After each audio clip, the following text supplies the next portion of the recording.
Hey, love, welcome. I would love to share this practice that I use all the time with you.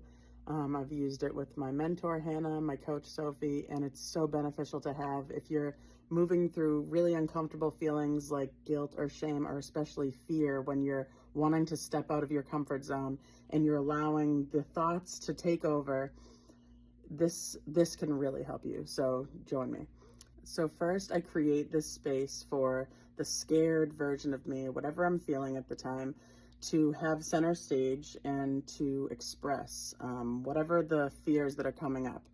I remember when I first put out a year ago that I was going to start doing moon circles, I would find myself literally hoping for people to not sign up because of the little fears that were coming up. Like, what if I have technical difficulties? What if I forget what I'm talking about mid-sentence? Whatever it is, allow it to have center stage and to just put all these things onto the table. And I encourage you to give this version of yourself a posture, to really be aware of the ways that you're feeling and to let it all come out, all to be out there. And honestly, you'll find that it sounds kind of silly. Like, when I allow fear to really come up all the way and be witnessed, I always end up laughing because they're really silly kind of things that aren't really a big deal a lot of the time. And it really just shows us how much these fears, these illusions really do hold us back. And I love to use dance with this as well. So I give this version of me a dance move and I allow all the thoughts to come out, be put onto the table, and then I step back into a neutral space. I do some deep breathing. I shake off all the energy of that fear engulfed version of me, and then I come into this neutral space, and then I feel into the version of me that years from now has facilitated retreats of hundreds of people, thousands maybe, and who's more at ease and isn't afraid anymore. And I really allow myself to be this like big sister, higher self version of me. And I allow her to have a posture and a voice. And I allow myself to speak to that afraid version of me. And I use dance. I stand tall. I feel into what it would feel like to be that version of me who's done it. Facilitating to hundreds of people is no big deal for this version of me.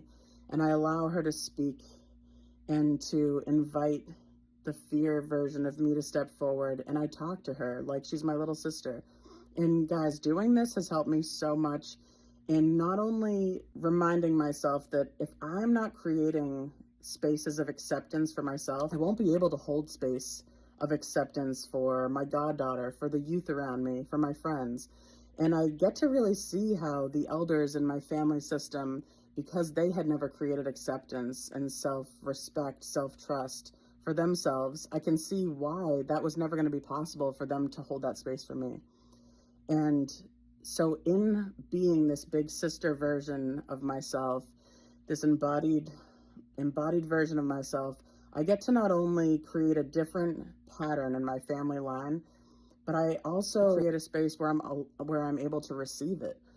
Because growing up, criticism and shame were huge. There was no acceptance.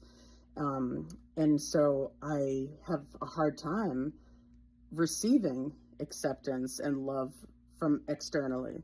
But in giving myself that acceptance, it becomes so much easier for me to receive that from others and to receive that from my higher self. And then it also creates that space where I can be giving and be that embodied role model that I needed growing up, and I get to be that for others now.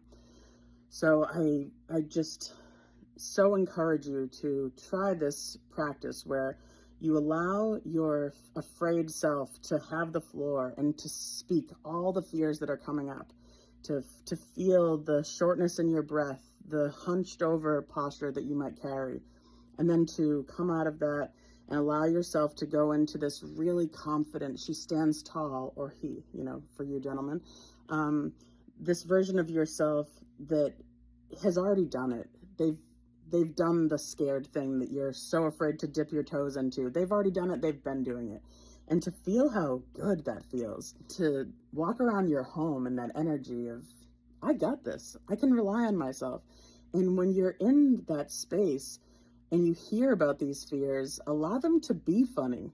You know, I've gone to different classes, and say there was a technical difficulty, I never left thinking of that. I was focused on the medicine that I took with me that's going to help me become the version of myself I'm trying to become. And so once we get all these things out on the table, we can really see that they are kind of silly. And what's the worst thing that could happen? So what if I am facilitating and I forget what I'm talking about? Then I start a new conversation. It's not the end of the world. And I love to work with silliness and laughter because it helps me come into acceptance so much more. I just encourage you to allow yourself to be that big sister, that big brother for that little version of you that is shrunken and afraid and doesn't feel worthy, but then to tap into that version of you that knows you're worthy and knows that the fear is all an illusion. And how do you speak to your smaller self, your fear-driven self? What do they deserve? What do they need to hear?